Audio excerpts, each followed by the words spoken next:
नमस्कार, मैं अमृत तिवारी और आप देख रहे हैं इंडिया न्यूज़ पंजाब हिमाचल। चलिए खबरों का रुख करते हैं, बात करते हैं हिमाचल प्रदेश विधानसभा सत्र के बारे में। मानसून सत्र का आगाज हो चुका है।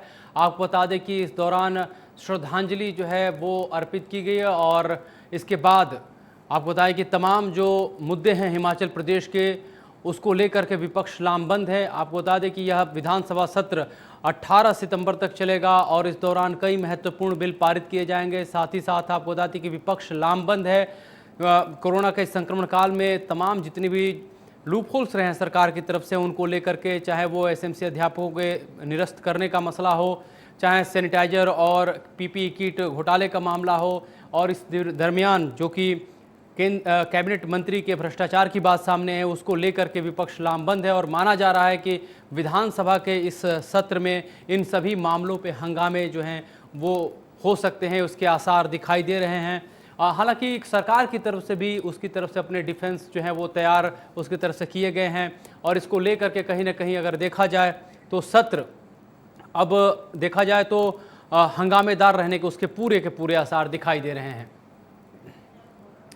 आइए हम आपको बताते हैं कि इस सत्र में किन किन मुद्दे जो हैं वो हावी रहेंगे और इसको लेकर के क्या तैयारियां हैं। आपको बता दें कि ये जो मुद्दे हैं उसमें हिमाचल विधानसभा सत्र में मेडिकल किट खरीद में जो घोटाला हुआ था, धांधली हुई थी कथित रूप से, उसकी जो है उसके ऊपर हंगामा माना जा रहा है। कैबिनेट मंत्री के भ्रष्टाचार का आरोप है। फर्जी गरीब अफसरों का मुद्दा भी इस दौरान हावी रहने की पूरी संभावना है। इसके अलावा बेरोजगारी, कानून व्यवस्था, आर्थिक कुप्रबंधन, जिस तरह से लॉकडाउन के बाद से जो परिस्थितियां पैदा हुई हैं उसको लेकर के, एसएमसी शिक्षकों की रद्द नियुक्तियां जो हैं वो, इन तमाम मुद्दों पे सरकार को घेरने की कोशिश विपक्ष करेगा। वहीं यह सत्र जो है आपको बता दें एक बार कि 7 से लेकर के 18 सितंबर तक चलेगा और अब तक विधानसभा सचिवालय को 800 से ज़्यादा सवाल प्रश्न मिल चुके हैं। करीब 1 दर्जन विषयों पर अलग अलग नियमों के तहत चर्चा की मांग की जा रही है और अब देखना है कि सरकार इन सब तमाम जो चैलेंजेस हैं सत्र को लेकर के उससे कैसे निपटती है और साथ ही साथ जो अपेक्षाएं हैं राज्य की, जो आकांक्षाएं हैं, ख़ास तौर पे लॉकडाउन के बाद से जो स्थितियां पैदा हुई हैं, कोविड के संक्रमण के दौर में जो परिस्थितियां पैदा हुई हैं, उसके मद्देनज़र लोगों के लिए, जनता के लिए किस तरह के बिल लेकर के आती है, किस तरह के नियम कायदे लेकर के आती है, ताकि सदन पटल पर रखे और उस पर चर्चा हो जिससे लोगों को लाभ मिल सके।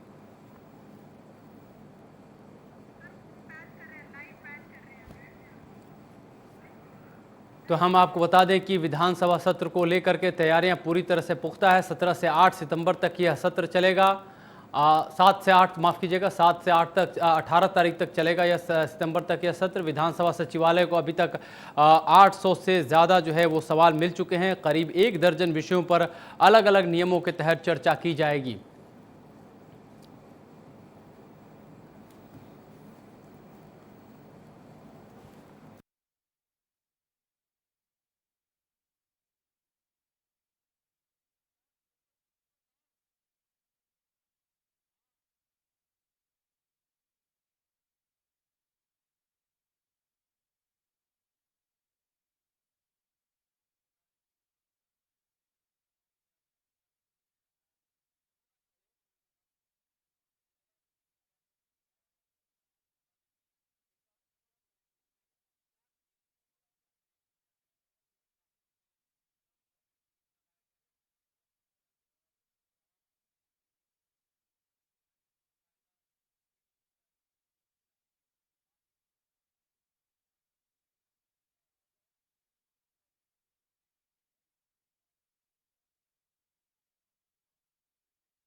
अनुराग, हमारी आवाज़ आ रही है आप तक? जी बिल्कुल आ रही है। जी, हम ये जानना चाहते हैं कि सत्र जो है शुरू होने वाला था 2 बजे से, अभी क्या अपडेट है आपके पास? देखिए अमित, आज जो है बड़ी सजगता के साथ नए तरीके से जो पहली बार है वो हिमाचल में विधानसभा जो है वो शुरू हुई है, जिसमें पहले जो है वो जितने भी हमारे पुराने विपक्ष के या पक्ष के जितने भी एमएलए थे, उनकी जिनकी मृत्यु इस कोरोना काल के समय में हुई है, उनके लिए पहले शोक रखा गया। उसके बाद जो है अभी जो वो है पक्ष ने सरकार को बेरोजगारी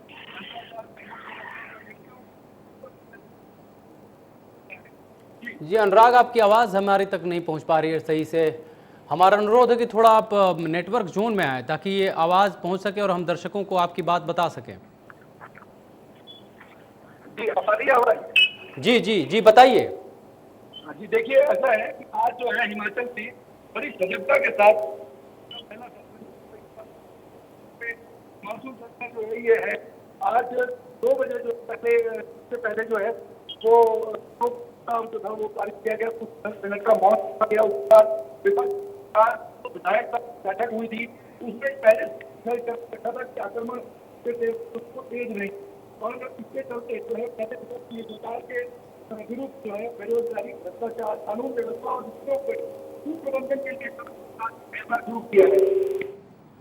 अनुराग, लगता है कि आपसे हमारा संपर्क ठीक से नहीं हो पा रहा है। हमारी टेक्निकल टीम इस चीज़ को देखेगी और हम फिर आपसे अपडेट लेंगे, पूरी तसल्ली से लेंगे कि क्या हिमाचल प्रदेश की राजनीति में अब विधानसभा सत्र जो कि जब चल रहा है तो क्या उसमें परिवर्तन देखने को मिल रहा है, किस तरह की स्थितियां वहां तैयार हो रही हैं, बिल कौन कौन से पारित होने वाले हैं खास तौर पे, और किस तरह से जो सत्र का जो है आगाज़ हुआ है वो किस तरह से हुआ, हम इस पर अपडेट आगे लेंगे आपसे। फिलहाल हम दर्शकों को बता दें कि थोड़ी तकनीकी दिक्कत के चलते हमारे अनुराग से संपर्क ठीक ढंग से नहीं हो पाया, लिहाजा हम अभी आपको बता दें कि विधानसभा सत्र की कार्रवाई जो शुरू हुई है वो शोक सभा और श्रद्धांजलि देने के साथ शुरू हुई है। और इस दौरान आपको बता दें कि जो हस्तियां रही हैं, जो भी पक्ष या विपक्ष के जो नेता रहे हैं, जो बीते सत्र में जिनका इंतकाल हुआ है उसको लेकर के उन्हें शोक श्रद्धांजलि दी गई है। अब इस मामले में आपको बता दें कि चूंकि 18 सितंबर तक यह सत्र चलेगा, इस दरमियान कई महत्वपूर्ण बिल पारित किए जाएंगे, कई ऑर्डिनेंस है जो सरकार ने लाए थे उसको भी सदन पटल पर रखा जाएगा और इस पर चर्चा की जाएगी। साथ ही साथ विपक्ष भी पूरी जो है हमलावर के मूड में है और उसकी तरफ से जो मुद्दे हैं जो अभी तक विपक्ष उठाता रहा है, अब सदन पटल पर उस पर चर्चा की जाएगी, उस पर बात होगी। और इसको मद्देनज़र रखते हुए ये संभावना जाहिर की जा रही है कि जो आसार हैं वो हंगामे के ज़्यादा दिखाई दे रहे हैं।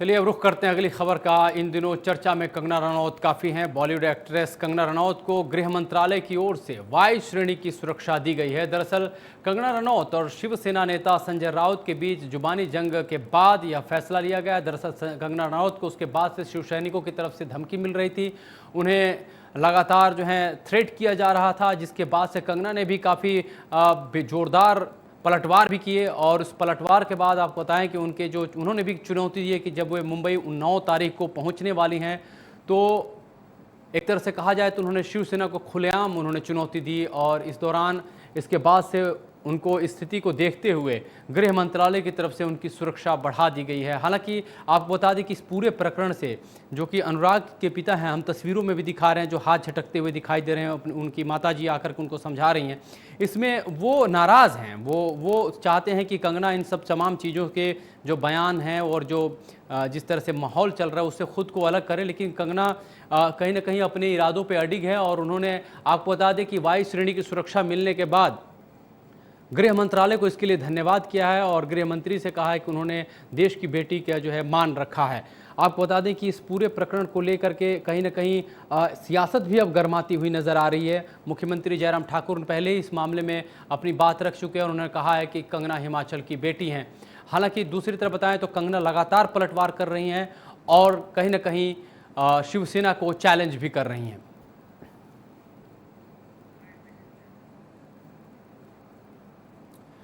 वहीं हिमाचल प्रदेश के मुख्यमंत्री जयराम ठाकुर ने कंगना रनौत के कहा कि वो प्रदेश की बेटी हैं और ऐसे में उनकी सुरक्षा हमारी जिम्मेदारी। साथ ही साथ उन्होंने गृह मंत्रालय की तरफ से जब वायु श्रेणी की सुरक्षा दी गई है तो उसके लिए उन्होंने आभार भी जताया और धन्यवाद किया है। पिछले दिनों बॉलीवुड अभिनेत्री कंगना रनौत की सुरक्षा से संबंधित बहुत तरह की बातें समाचार पत्रों में, इलेक्ट्रॉनिक मीडिया में, सोशल मीडिया में देखने को मिली हैं। कंगना रनौत हिमाचल से संबंधित हैं और बॉलीवुड में उनने हिमाचल का नाम और पूरे देश का नाम रोशन किया है। उनकी सुरक्षा हमारे लिए बहुत महत्वपूर्ण है।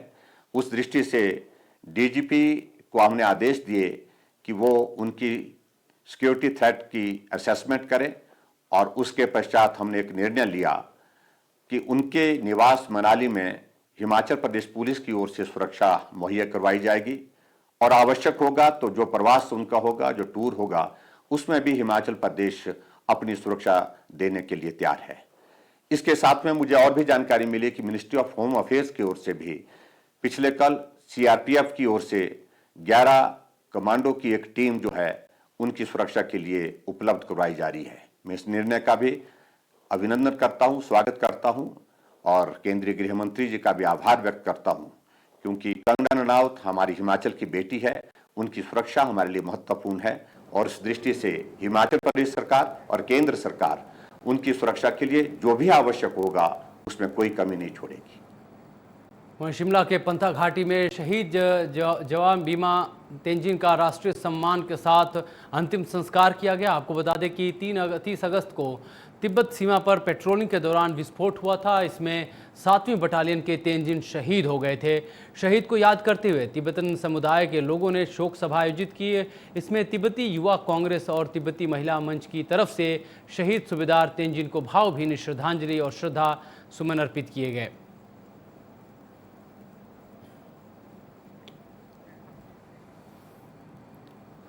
वहीं शिमला ग्रामीण के कांग्रेस कमेटी के अध्यक्ष यशवंत छाजटा ने रामपुर के कांग्रेस को संगठन की मजबूती का पाठ पढ़ाया और आगामी पंचायती राज और स्थानीय निकायों के चुनाव के लिए अभी से कमर कसने के उन्होंने आगाह भी किए। इस मौके पर उन्होंने राज्य सरकार पर निशाना साधते हुए कहा कि सरकार सेब के सीजन के दौरान बागवानों के हितों की रक्षा करने में असफल रही है।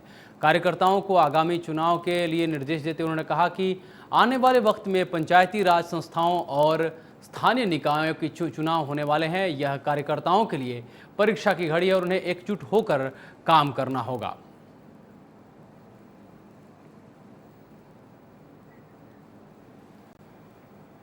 हिमाचल में कोरोना के रिकॉर्ड रोज टूट रहे हैं। पिछले 24 घंटे में 400 से ज़्यादा नए मामले सामने आए हैं, जो आज तक का सबसे ज़्यादा आंकड़ा है। प्रदेश में अब तक संक्रमितों का आंकड़ा 7,415 के पार पहुंच चुका है और एक्टिव मामलों की संख्या 2,176 है।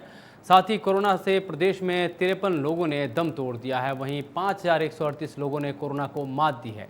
हालांकि प्रदेश का रिकवरी रेट अच्छा है, 70% से ज़्यादा है, लेकिन कहीं न कहीं जिस तरह से मामले बढ़ रहे हैं वो चिंता बढ़ाने वाली ज़रूर हैं।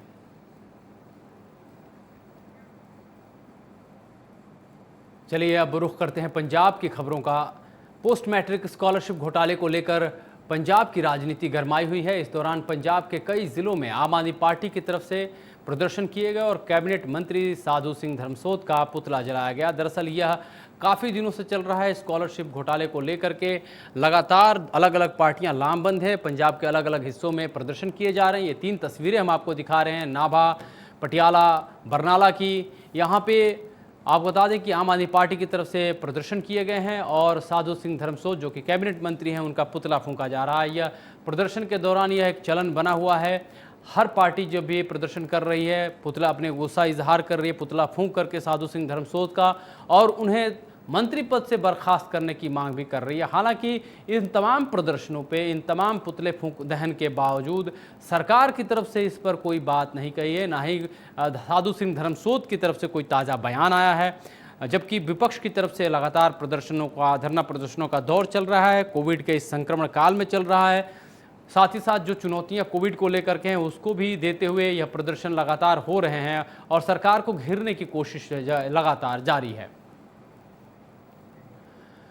वहीं जलंधर में पनबस कर्मचारियों ने पंजाब सरकार के खिलाफ विरोध प्रदर्शन किए। प्रदर्शनकारियों की मांग है कि कच्चे कर्मचारियों को पक्का किया जाए और उन्हें पूरी तनख्वाह दी जाए। प्रदर्शनकारियों का कहना है कि अगर जल्द मांगों को पूरा नहीं किया गया तो प्रदर्शन और भी ज्यादा तेज हो जाएंगे।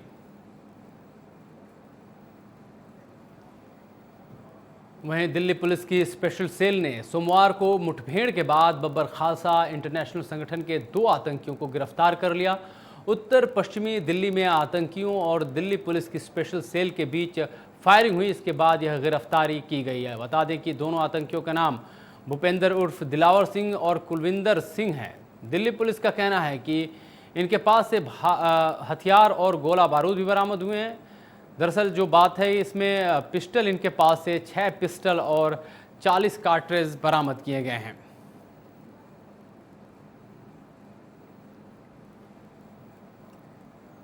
उधर लुधियाना के आनंदपुरा इलाके में 10 से 12 लोगों ने एक घर पर हमला कर दिया। जानकारी के मुताबिक घर के बाहर एक शख्स नशा कर रहा था, जिसे परिवार के सदस्य ने रोकने की कोशिश की। इसके बाद से कुछ लोगों ने घर पर हमला कर दिया। घटना की पूरी वारदात सीसीटीवी में कैद हो गई है।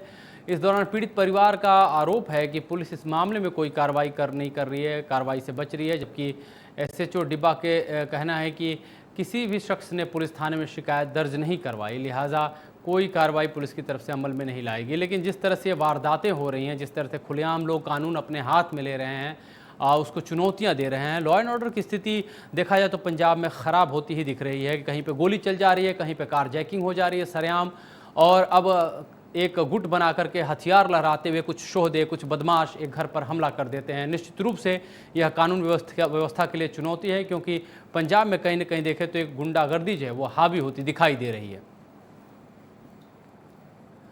उधर होशियारपुर में निपुण शर्मा को जिला अध्यक्ष चुन लिया गया। इसके बाद निपुण शर्मा की अगुवाई में बीजेपी कार्य समिति की वर्चुअल बैठक हुई। इसमें कई नेता और मंत्री मौजूद रहे। वहीं बैठक में प्रदेश अध्यक्ष अश्विनी शर्मा ने कैप्टन सरकार की नाकामियों पर तंज कसा और कार्यकर्ताओं को आगामी नगर निगम और विधानसभा चुनाव की तैयारियों के लिए कमर कसने के लिए आगाह भी किया। वहीं पूर्व मंत्री तीक्ष्ण सूद ने कार्यकर्ताओं से एकजुट होकर बीजेपी की उपलब्धियों को घर घर पहुंचाने और कैप्टन सरकार की जातियों का डटकर संघर्ष करने के आदेश भी दिए।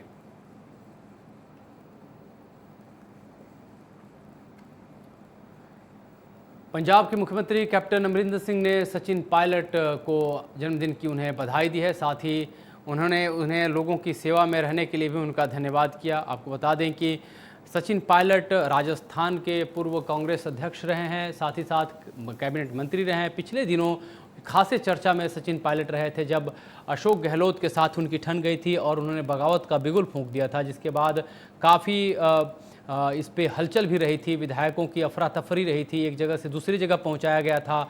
और उसके बाद से सचिन पायलट को हालांकि बाद में आला कमान से मिलने की बात की जा रही थी, लेकिन काफ़ी मान मनोबल के बाद सचिन पायलट आला कमान से उन्होंने बात की और उसके बाद उन्होंने पार्टी में उनको जो है जिस तरह से निष्कासित किया गया, दोबारा फिर उनको शामिल भी किया गया।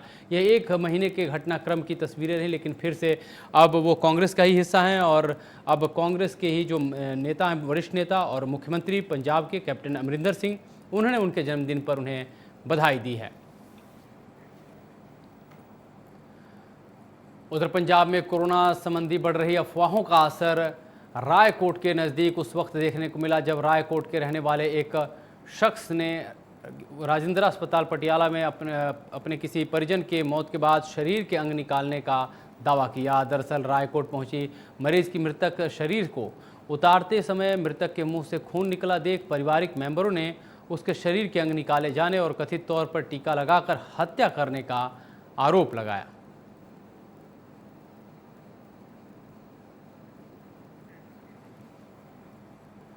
वहीं सोशल मीडिया पर कोरोना संबंधित अफवाहों फैलने के वजह से अब ज़्यादातर लोग स्वास्थ्य कर्मियों से डरने लगे हैं। इस कारण कुछ गांवों में लोगों की तरफ से कोरोना संबंधित जानकारी देने और सैंपलिंग करने गए स्वास्थ्य कर्मियों के विरोध और उन पर हमला करने की भी खबरें आ रही हैं। ताज़ा घटना मलेरकोटला के गाँव चपड़ौदा की है, जहां अमरगढ़ के सरकारी अस्पताल में आशा वर्कर ने जानकारी दी कि वो कोरोना संबंधित जानकारी देने के लिए गांव में गई हुई थी, लेकिन उस वक्त गांव की औरतों ने उनके साथ मारपीट की। मामले में पुलिस से शिकायत की गई है, पुलिस तहकीकात कर रही है।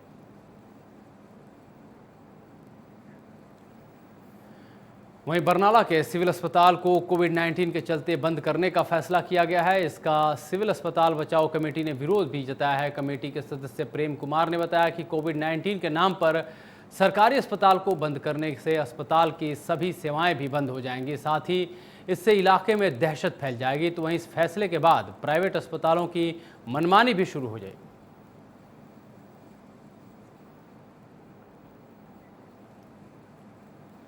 उधर कुछ दिन पहले तरनतारन के गांव डल में पाकिस्तान से भारत के अंदर दाखिल होने वाले 5 घुसपैठियों को जहां बीएसएफ ने ढेर करते हुए बड़ी संख्या में हथियार, हेरोइन और मोबाइल फ़ोन बरामद किए थे, वहीं अब इस मामले में तरनतारन जिला पुलिस ने 4 आरोपियों को गिरफ्तार किया है। आपको बता दें कि घुसपैठियों के मोबाइल की बाद पुलिस ने तरनतारन के गाँव डल निवासी गुरबीर को इस दौरान जस्सा और गांव के धुंधा निवासी जोधबीर सिंह और गुरप्रीत सिंह को गिरफ्तार किया, जिन पर घुसपैठियों से संबंध होने के आरोप लगे हैं। वहीं आरोपियों को गिरफ्तार करके जांच शुरू भी की गई है।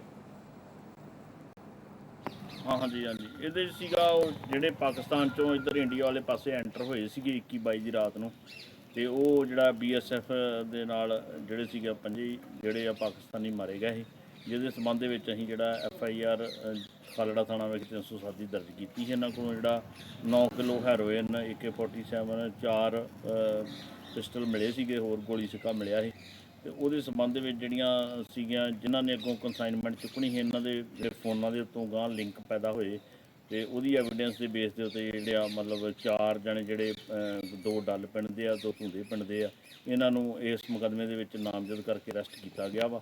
ਇਹਨਾਂ ਦਾ ਪੁਲਿਸ ਰਿਮਾਂਡ ਲਿਆ ਗਿਆ ਵਾ ਤੇ ਇਹਨਾਂ ਨਾਲ ਢੰਗਿਆਈ ਨਾਲ ਇਹਨਾਂ ਦੀ ਪੁੱਛਗਿੱਛ ਚੱਲ ਰਹੀ ਆ। ਇਸ ਤੋਂ ਜੇ ਹੋਰ ਵੀ ਕੋਈ ਜਿਹੜੇ ਗਾਂ ਪਹਿਲੂ ਨਜ਼ਰ ਆਏ ਜਾਂ ਆਏ ਉਹਨਾਂ ਦੀ ਵੀ ਇਹਦੇ ਵਿੱਚ ਗ੍ਰਿਫਤਾਰੀ ਪਾਈ ਜਾਏ। वहीं आपको बता दें कि पंजाब में बदमाश लगातार बेखौफ होते जा रहे हैं। फाजिलका में एक घर पर 4 कार सवार लोगों ने हमला किया, हंगामा किया और घर वालों को मारने की धमकी दी। हैरानी की बात है कि इन आरोपियों में पुलिसकर्मी भी शामिल हैं। क्या है पूरा मामला, देखिए है रिपोर्ट।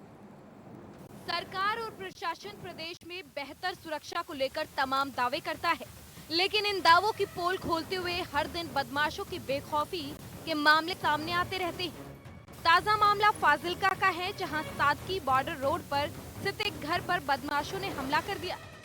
हमलावरों में एक पुलिसकर्मी भी शामिल बताया जा रहा है। बताया जा रहा है कि देर रात सादकी बॉर्डर पर 4 कार सवार बदमाशों ने पहले नवदीप नामक शख्स के घर के बाहर हंगामा किया और दरवाजे पर पैर मारने लगे और फिर परिवार को मारने की धमकी दी।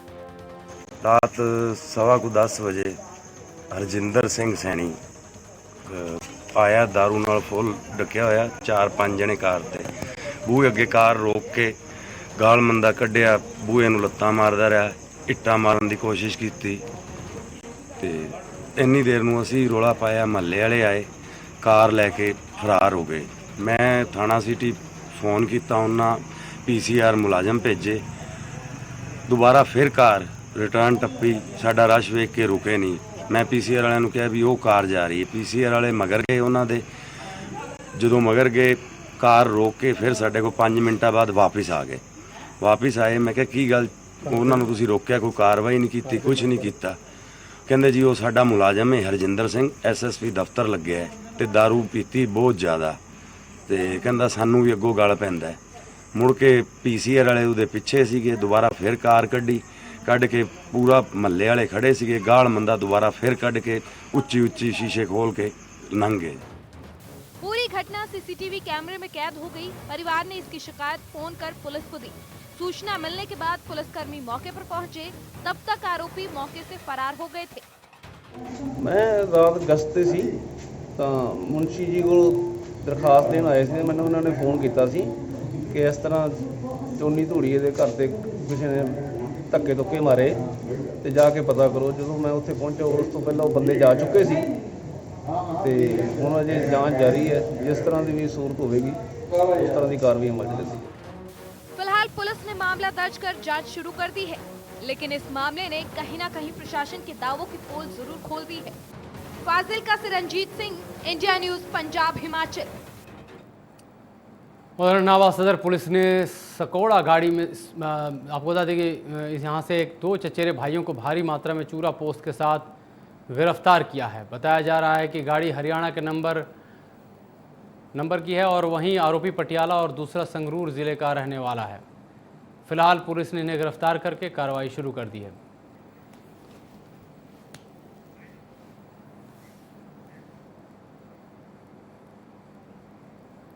तो इस बुलेटिन में इतना ही। आप देखते रहिए इंडिया न्यूज़ पंजाब हरियाणा।